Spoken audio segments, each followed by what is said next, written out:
안녕하세요. 승리한 삶 여러분. 오늘은 5월 28일입니다. 자, 이번 주도 이제 이틀밖에 남지 않았고 저희 5월 말씀도 이제 이틀 내용밖에 남지 않았습니다. 마지막까지 저희 11장까지의 내용 잘 정리해 주시고 다음 달부터 시작하는 12장부터 16장 말씀 또 함께 묵상해 주시기를 부탁드리겠습니다. 저희들 잘 아시는 것처럼 저희 승리한 삶은 발행인이신 박요일 목사님의 구속사로 조망한 성경 연속 강해집 요한복음을 통해서 기록되어 있습니다. 지금 현재 저희들 40주년이 돼서 40여 년간 이 강해 설교를 해오셨고요. 지금은 구약도 계속 집필 중에 있습니다. 이 구약까지 잘 집필될 수 있도록 여러분 많은 기도 부탁드리겠습니다. 자, 그럼 오늘 말씀을 보도록 하겠습니다. 오늘 말씀은 요한복음 11장 45절로 53절 말씀입니다. 제목은 인간의 범죄도 하나님의 뜻을 성취하는 데 쓰인다입니다. 자, 부활의 역사를 봤는데 인간의 범죄의 내용은 점점 더 커져가고 있어요. 그 내용을 한번 보도록 하겠습니다. 그러나 범죄의 내용이 커져가고 있으나 중요한 건 무엇이죠? 그것까지도 하나님께서는 사용하신다는 거예요. 어떻게 사용하셨는지 그 부분을 오늘 한번 보도록 하겠습니다. 45절부터 보도록 하죠. 마리아에게 와서 예수께서 하신 일을 본 많은 유대인들이 그를 믿었으나, 자, 믿는 사람이 있었으면 또 어떤 사람이 있죠? 믿지 않는 사람이 있죠. 이거는 저희들 5장에서부터 꾸준히 확인해 왔던 거예요.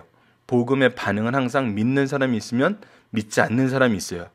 재밌는 건 뭐냐면 믿는 사람들은 기꺼이 예수 그리스도의 종이 되기 위해서 자기의 모든 것을 헌신하고 싶어하는 반면 믿지 않는 자들은 기꺼이 그들을 박해하고 그들을 탄압하죠.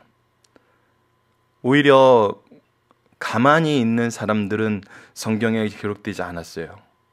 이 양쪽에 진리의 눈을 뜨면은 따르든지 반대하든지 이 두 가지 형태가 나타나는 것 같아요. 46절입니다. 그중 어떤 자는 바리새인들에게 가서 예수께서 하신 일을 알리니라. 이에 대제사장들과 바리새인들이 공회를 모으고 이르되 이 사람이 많은 표적을 행하니 우리가 어떻게 하겠느냐? 만일 그를 이대로 두면 모든 사람이 그를 믿을 것이요 그리고 로마인들이 와서 우리 땅과 민족을 빼앗아가리라 하니 그중 한 사람이 그 해의 대제사장인 가야바가 그들에게 말하되 너희가 아무것도 알지 못하는도다. 한 사람이 백성을 위하여 죽어서 온 민족이 망하지 않게 되는 것이 너에게 유익한 줄을 생각하지 아니하는도다.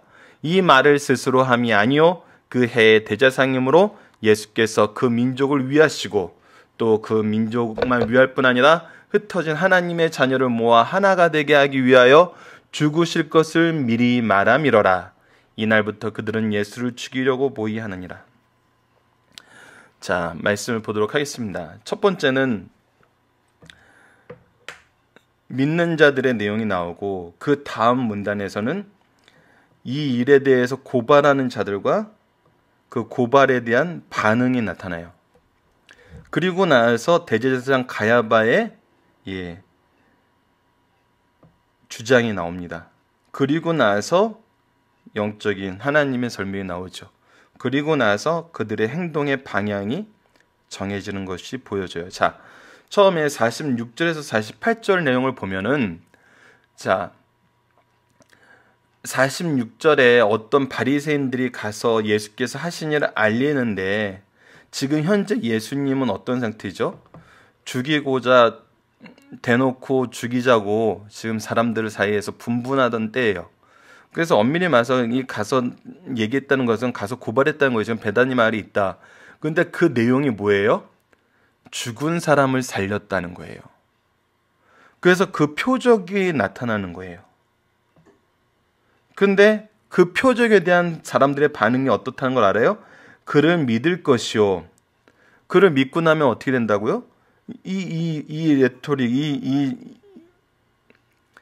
흐름이, 사고의 흐름이 로마인들이 와서 우리 땅과 민족을 빼앗아 가리라 하니, 자, 이제 이 부분을 보도록 합시다.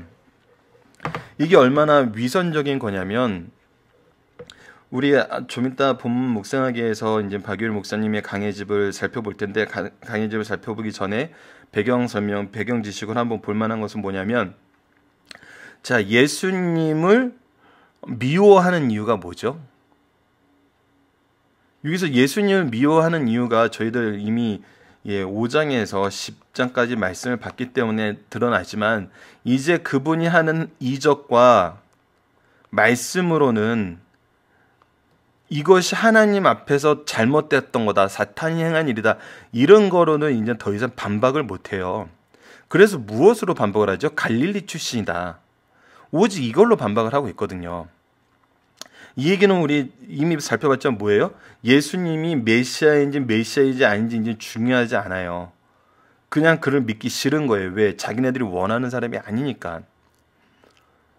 자, 거기에서도 그 사상적인 충돌, 이 사람들의 주장의 충돌이 일어나는데, 예수님은 한 번도 정치적인 메시아가 되고 싶어 하지 않았어요.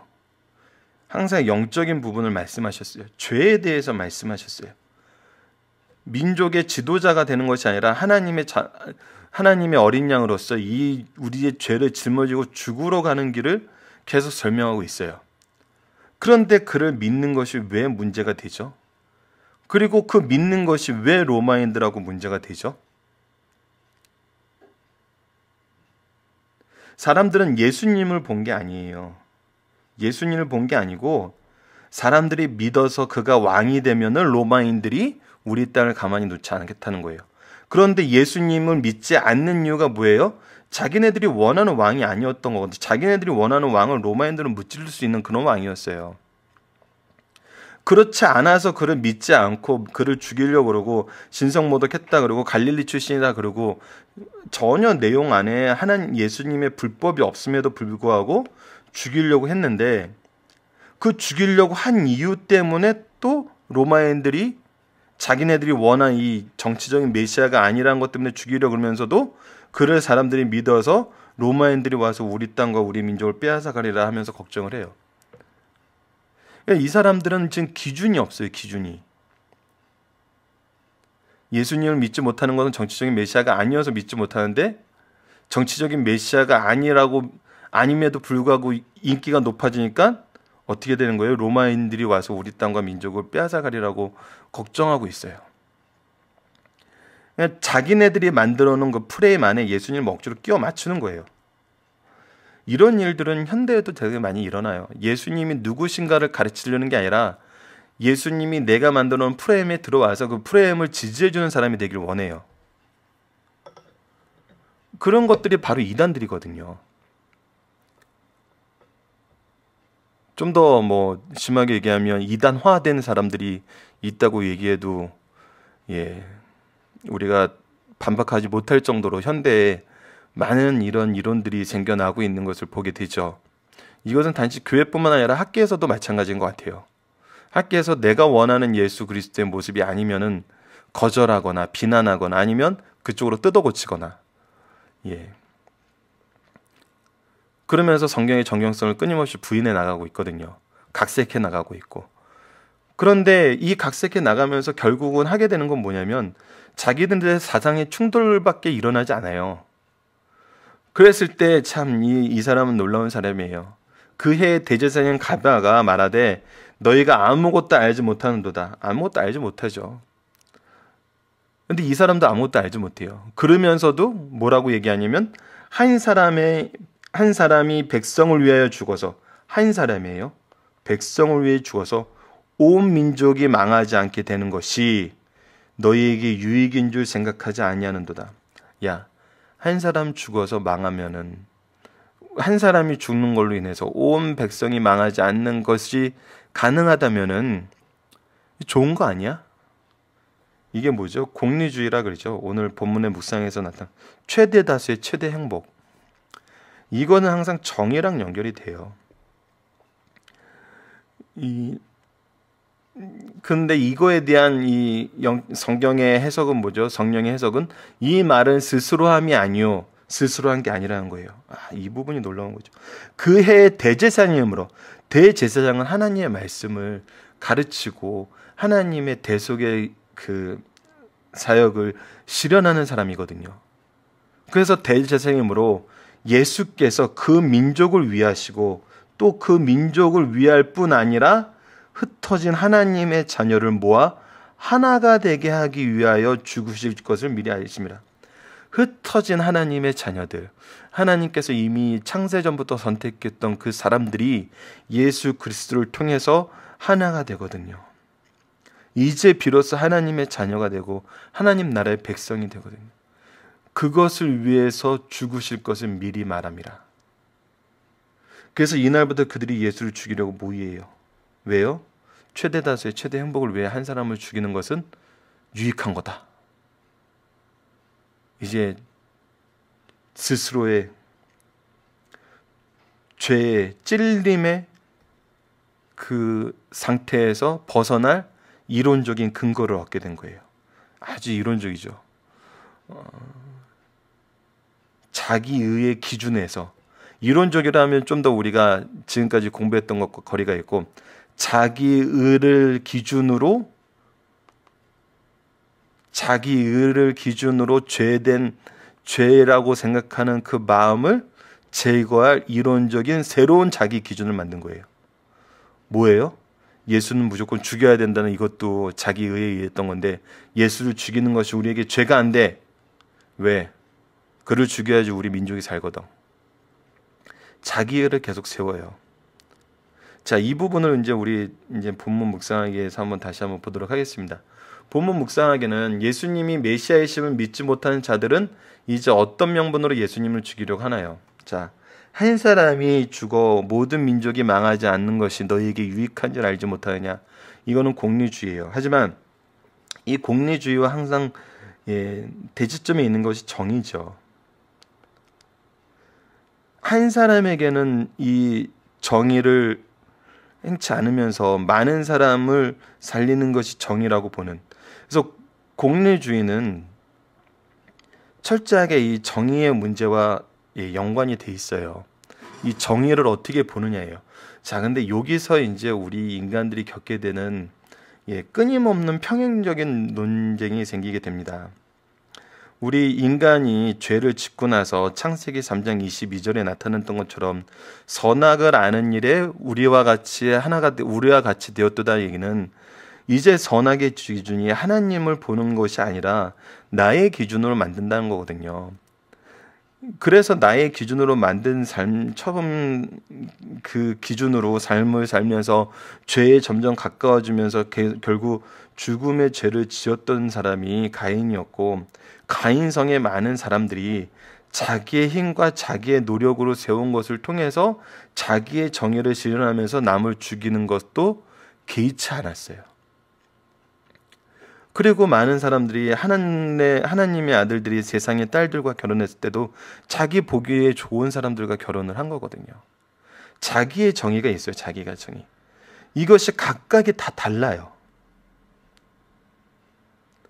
공리주의는 어떻게 보면은 어떤 한 정의자가 오늘의 말씀처럼 어떤 한 사람이 자기가 백성들을 위해서 가장 좋은 기준이라는 것을 정해놓고 이 기준에 의해서 판결을 할 때 어떤 판결이 나오면 좋은 판결이에요? 많은 쪽이 이득을 보는 판결을 하면 좋은 판결이 되는 거예요. 그러면 필연적으로 소수가 남게 되죠. 소수가 남게 돼요. 근데 때로는 이것이 시대에 따라 달라져요. 이 소수였던 부분이 시대가 지나면 여기가 또 강해져요. 그럼 이 정의를 기준으로 하면 이제 어느 게 정의가 되겠어요? 여기가 소수가 돼버리면은, 요만큼밖에 안 남으면은, 그때 이제 이쪽이 정의가 되는 거예요. 이것이 인간 사회가 가지고 있는 한계점이거든요. 정의란 것이 움직여요. 우리 한동안 정의는 무엇인가에 대해서도 많이 논란이 되었었고 그 책도 많이 팔렸는데, 책은 보지 못했지만 강연을 통해서 얘기했던 건 뭐냐면, 정의는 사람의 입장에 따라 다르게 나타난다. 그렇기 때문에 무엇을 해야 된다? 끊임없이 논쟁과 논의와 합의를 통해서 우리가 이것을 만들어 나가야 된다는 거예요. 근데 이 만들어 나가는 거가 이제 이거 참 민주주의에서 가장 좋은 모습이죠. 하지만 이것이 통하는 사회가 있고 통하지 않는 사회가 있어요. 일정한 기준이 있어야 되는데 하나님이 주신 생명을 물질적인 기준으로 이 생명을 보기 시작하면은 이거는 악을 행하면서도 우리가 합의한 정의니까 괜찮다는 의견을 내게 돼요. 이것이 세상에서는 그럴 수도 있을지 몰라요. 세상은 인간들의 합의하에 이루어지는 거지만, 하지만 어디서는 이런 일이 있으면 안 돼요? 바로 교회에서는 이런 일이 있어서는 안 돼요. 왜요? 교회에서는 하나님의 기준이, 하나님의 백성들은 하나님의 통치를, 하나님의 나라, 하나님의 통치가 이루어지는 것이고 그 통치를 받아들이는 것인데, 교회가 세상적인 기준으로 우리가 정의를 재단한다면 교회는 더 이상 교회일 필요가 없죠. 그냥 세상에 나가야 되죠. 교회는 철저하게 하나님 기준으로 하는 것이거든요. 그런데 이 당시 유대인들은 어떤 나라였어요? 바로 신정 정치 국가였어요. 즉 하나님의 기준으로 하는 거였어요. 하나님의 기준에서는 공리주의가 있을 수 없죠. 바로 하나님의 뜻과 일치하냐를 봐야 되는 거죠. 근데 사내들인 공의의 사람들은 어땠어요? 예수님을 메시아로 보려고 그러지 않았어요. 예수님이 하나님의 사역을 하시는 것으로 보려고 그러지 않았어요. 왜 그랬죠? 그들이 예수님을 믿지 않기로 작정했기 때문이에요. 왜? 그들은 악하다고 정죄하기 때문에. 그들이 원하는 메시아가 아니었기 때문에. 그래서 5장에서 10장까지의 내용을 보면은 계속 예수님을 신성모독으로 모욕을 하고 안식일을 어긴 것으로 비난을 하지만, 예수님이 결국은 그 모든 것이 할례 제도를 통해서 또 성결의 제도를 통해서 하나님의 뜻을 드러내심으로, 말씀으로 그 권능을 나타내심으로, 이적으로 그 하나님의 메시아이심을 증명하심으로, 모든 것이 그들이 주장하는 신성모독적인 모든 부분은 하나님 예수님께서 다 증명해내셨어요.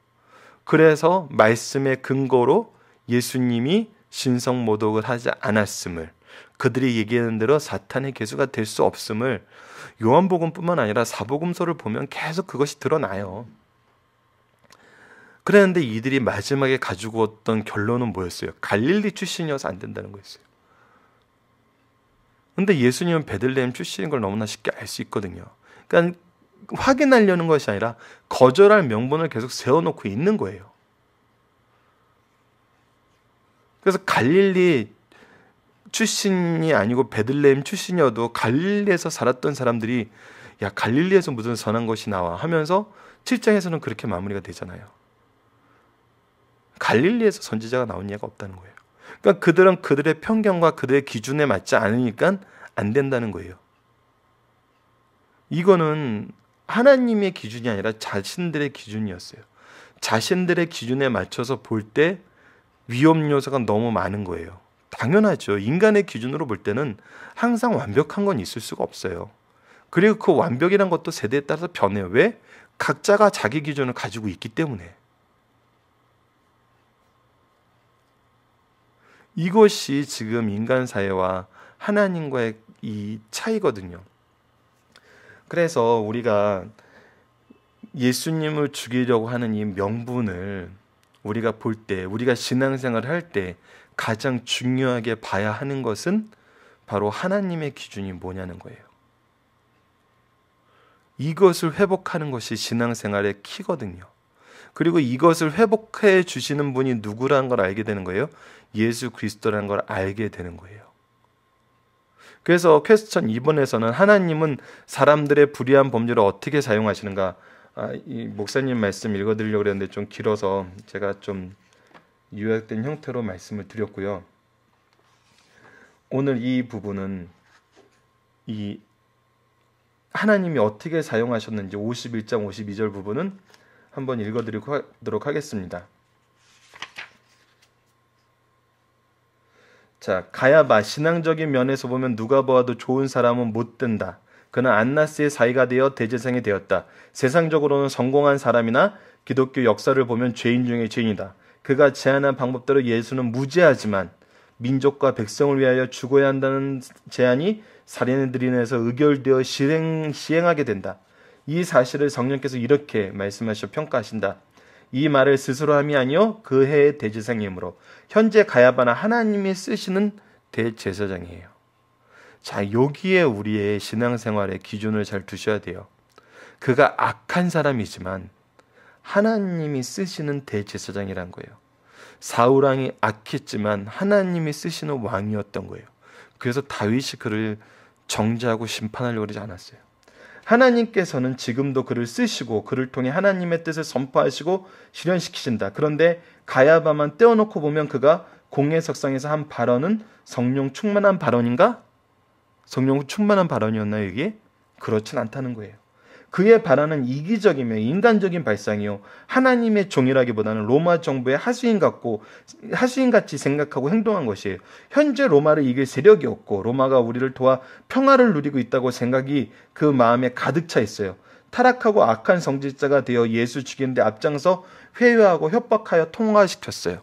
자, 아까 저희들 본문에서는 좀 얘기를 하지 않았는데 민중들이 믿지 않을 영광과 또 이제 그 민중 안에서 정치적인 성향이 드러나요. 민족주의자들의 민중도 있고 이 로마주의와 야합해서 로마 안에서 우리가 평화를 누리는 것을 족하다고 느끼는 이 로마의 이제 이 조인된 로마의 통치를 인정하는 그런 이제 지도자 계층들이 있었죠.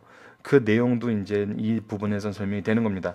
그런데 무섭고 놀라운 일은 70년 후에 성령께서 요한복음을 기록하실 때 당시 가야바가 한 일은 대제사장으로서 예언 직무를 수행하였다고 평가한다는 거예요.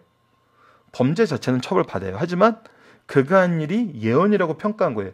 그의 말은 하나님의 목적과 계획을 선언하는 계시였다는 거예요.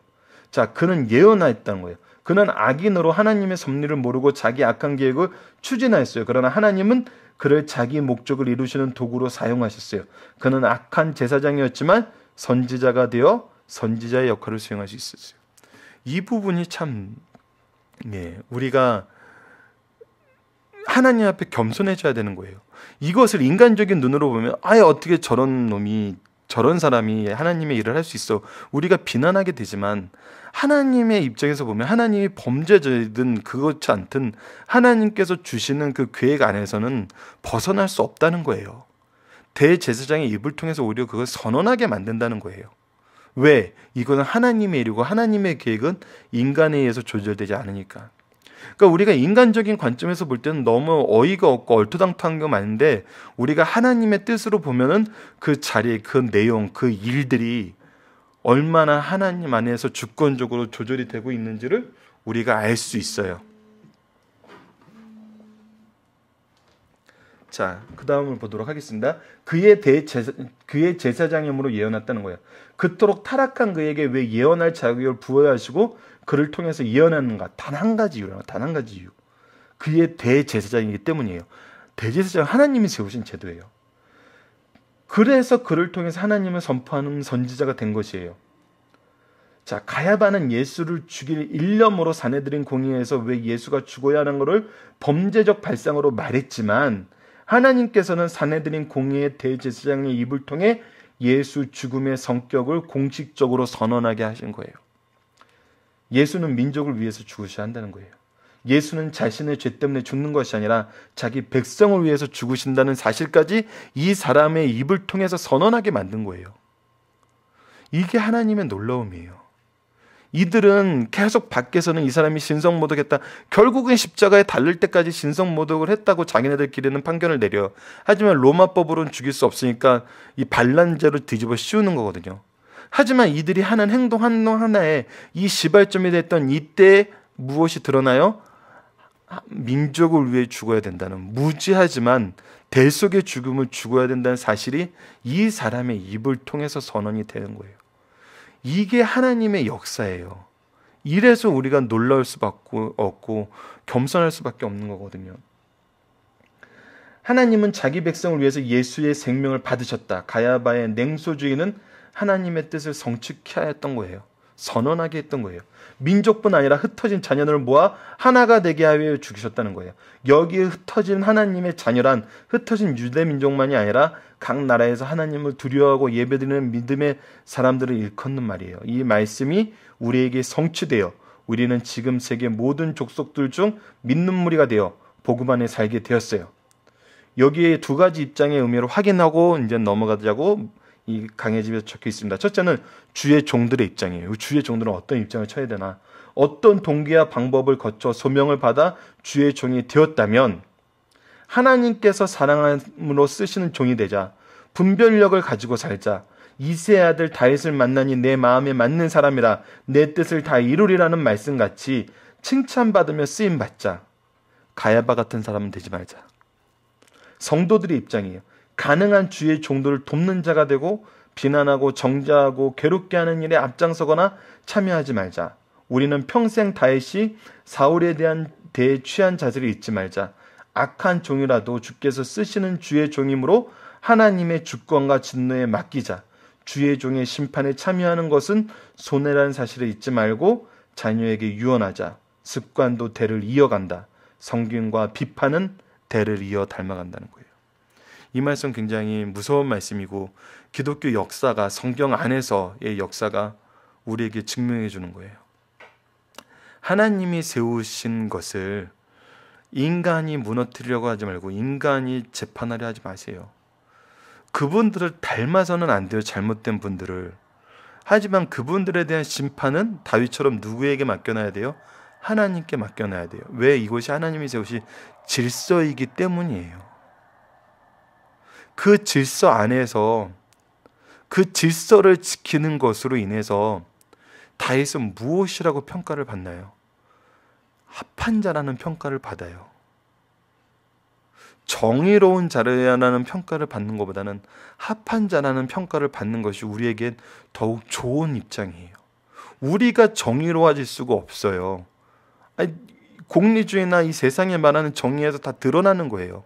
우리가 정의를 외칠 때 우리가 터럭만큼 그 정의를 외칠 수 있는 자격이 안 된다는 것이 죄를 범한 인간의 특징이거든요. 그래서 우리가 정의를 외칠 때는 오직 뭐만을 외치게 돼요? 하나님의 정의, 하나님의 공의만 외치게 돼요. 이거는 하나님의 공의를 알아야 돼요. 알지 못하면서 내가 만들어 놓은 하나님은 이런 것을 용서하지 않을 것 같아 그러면서 하나님이 왜 이렇게 이런 일을 할 수가 있어? 왜 하나님이 저 불의한 자들을 남겨놓을 수가 있어? 아니 예수님을 잡아 죽이는 자들까지도 하나님이 남겨놨는데 근데 그 이유가 지금 우리는 분명히 알고 있잖아요. 제자들이 여러분과 같은 사람들의 우리와 같은 지금 현재 우리 세대에 이 하나님을 비난하고 하나님이 없다라고 얘기하는 사람들의 입장에 있었더라면 예수님이 십자가에 죽은 그 순간부터 하나님을 믿을 수 없는 분이죠. 하지만 제자들은 어떤 사람이 됐어요? 바로 예수 그리스도의 길을 온 세상에 전하는 이제 하나 되게 하는 이 사역의 정말 중심 일꾼들이 됐어요. 그것은 뭔가요? 나의 정의를 내세우지 않았다는 거예요. 하나님의 일만을 염두에 두고 하나님의 섭리와 하나님의 다스림을 지금 믿고 있는 거죠. 자, 이것이 지금 오늘 이 본문에서 우리에게 가르쳐주는 내용입니다. 자, 그러면 본문의 중심 사상을 간단하게 보고 마치도록 하겠습니다. 나사로의 부활을 통해서 놀라운 반응이 일어났으니 많은 사람이 그 사건을 통해 예수께서 하나님이 보내신 메시아이시며 생명의 주가 되심을 믿게 되었어요. 그러나 기쁨과는 반대로 슬픈 일이 일어나요. 이 놀라운 기적을 보고 예수를 죽이기로 유대 공식 기구인 사내들인 공회가 결의하고 만 것이에요. 살아있는 나무에 물을 주면 생생하게 자라게 되지만 죽은 나무에 물을 주면 어떻게 되죠? 더욱 썩은 같이 나사로의 부활의 소식을 듣고 나서도 믿고 생명의 열매를 맺는 것이 아니라 오히려 더 예수를 죽이려는 것이 더 가속화되고 더 구체적이어진다는 것이 오늘 말씀에서 우리가 발견하게 되는 내용입니다. 자, 이제 하나씩 보도록 하겠습니다. 범죄에 대하여는 지혜롭고 담대하나 진리에 대해서는 어리석은 사람들이다. 유대 종교 지도자들은 그들이 가지고 있는 잘못된 메시아관 때문에 예수님에 대해 뿌리 깊은 불신을 가지고 지속적으로 배척했어요. 뭐 때문에? 잘못된 메시아관 때문에. 어떤 가르침과 기적 앞에서도 그들의 마음은 조금 더 변하지 않고 더욱 악해졌어요. 반박할 수 없는 진리와 압도적인 증거 앞에서도 납득하기를 거부하였어요. 눈을 감은 거예요. 인간이 범죄에 대한 지혜롭고 담대하나 진리에 대해는 얼마나 어리석고 발악적인 것인가를 분명히 가르쳐줘요. 믿을 수 있는 모든 것이 주어져 있는데도 안 믿어요. 발악을 하는 거예요. 자, 두 번째입니다. 역사는 사람이 아닌 하나님의 주권에 운행된다는 거예요. 예수님 처형 시 대제사장 가야바는 분명히 죄 가운데 예수 처형을 주장하였지만 그의 악한 계획도 하나님의 섭리를 성취하는 일이 되었어요. 역사는 인간의 손에 있지 않고 하나님의 주권에 의하여 운행된다는 것을 가르쳐주고 있어요. 세상 군왕들이 나서면 민족들이 허사를 경영하여도 하늘에 계신 자가 웃으시며 역사를 주관하신다는 시편 2편 말씀을 우리에게 그대로 보여주고 있습니다. 자, 3번입니다. 참된 애국, 애족이란 무엇인가? 성도들의 애국, 애족은 당연한 사상과 행동이요 앞장서 모범을 보일 일입니다. 우리는 애국과 애족을 하는 것이 당연해요. 그러나 인간 중심의 정치적, 사상적 애국은 어떻게 돼요? 그때 달라요. 따르는 사람이 있고 따르지 않는 사람이 있어요. 따르는 것을 좋다고 생각했을 때 잘못되는 경우가 있을 수 있어요. 그래서 오히려 인간 중심의 정치적, 사상적 애국은 나라와 민족의 장래를 더욱 위기에 처하게 하는 결과를 가져와요. 참된 애국, 애족은 나라와 민족을 어떻게 하는 걸까요? 하나님 앞에 바로 세우는 것이에요. 하나님 보시기에 합한, 내 마음에 합하다라는 그 말씀을 들은 방향으로 우리가 이끌어 가는 거예요. 이 부분에 대해서 우리 기독교인들이 좀 같이 생각해 주셨으면 하는 부분이 있어요. 자, 요셉과 다니엘의 경우를 봅시다. 요셉과 다니엘은 드러내놓고 하나님을 믿는 자들이었어요. 근데 보디발도 무엇을 보고 요셉을 중히 썼냐면 요셉을 통해서 하나님의 축복이 자기 집에 옴을 발견한 거예요. 다니엘의 경우도 그러죠. 이렇게 지혜로운 사람이 없거든요. 하나님을 믿는 사람이고 하나님의 뜻을 내 앞에서 담대하게 전하는 사람인데 이 하나님이 어떤 하나님이라는 걸 알게 되는 거예요. 우리 민족과 우리 나라를 통치하시고 이 역사를 주관하는 그런 신이라는 걸 아는 거예요. 그래서 이 신을 믿지 못하지만 어떻게 해요? 다니엘을 높은 자리에 세워요. 왜? 다니엘을 통해서 하나님이 우리 민족과 나라를 축복해 줄 것을 알기 때문에. 자, 세상에서 우리가 하나님의 일을 할 때 그것이 세상 나라에 해가 되는 건가 없어요. 악인들이 악을 행하는 것은 방해가 돼요. 하지만 정말 그리스도인들이 하나님 말씀대로 일할 때 세상에 악한 영향을 주질 않아요. 그게 하나님 일의 특징이에요. 하나님의 일은 회복의 역사가 있어요. 회복을 시키지 부패시키지 않아요. 그래서 이 세상의 지혜자들이 올바른 그리스도인들을 볼 때 그들이 인정하게 돼요. 보디발과 바로와 느부갓네살 왕이 요셉과 다니엘을 보고 인정했던 것처럼 인정하게 돼요. 그래서 오히려 중시하게 되고 그들의 신앙을 인정하게 되거든요. 근데 두 가지 문제점이 있죠. 첫 번째는 우리 믿는 사람들이 하나님의 일에 합한 일을 하는 것이 아니라 나의 욕심을 위해 일하면서 세상을 점점 더 병들게 할 때는 세상이 그렇게 인정하지 않죠. 두 번째는 악한 자들이 악한 일을 하려는데 하나님의 사람은 그들의 악한 것이 드러나게 만들어요. 어쩔 수가 없어요. 그럴 때는 미워요. 이 두 가지 경우가 아니면은 세상에 있는 지혜자들은 그리스도인들을 미워할 수가 없어요. 왜요? 나한테 이득을 주는 사람인데. 나는 믿지 못하지만 저 사람이 나에게 이득을 주는 건 아는데. 보디발처럼 요셉을 들였더니 저놈을 통해서 우리가 그동안 안 됐던 것이 잘 되네. 하나님이 정말 축복하나 보네. 높이 쓰는 거예요. 왜? 나의 이익을 위해서.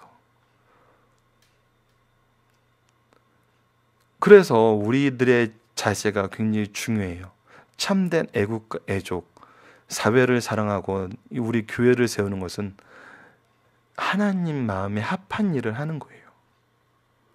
그랬을 때 지혜로운 자들은 우리를 바르게 평가하고 바르게 세워요. 그리고 그럴 때 우리가 그들 앞에서 하나님의 뜻을 선언할 수 있는 거거든요. 요셉이 그랬듯이, 다니엘이 그랬듯이.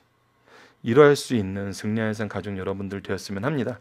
자, 오늘 말씀을 기초로 기도하기를 통해서 마치겠습니다. 하나님, 진리를 거부하는 자들의 악함이 결국 회개치 못하고 더 큰 범죄로 이어짐을 보며 두렵고 떨린 마음으로 간구합니다.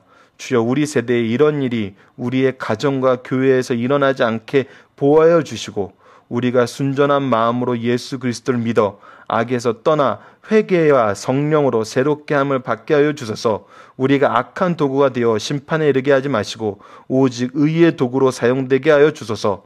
예수님 이름으로 기도드립니다. 아멘.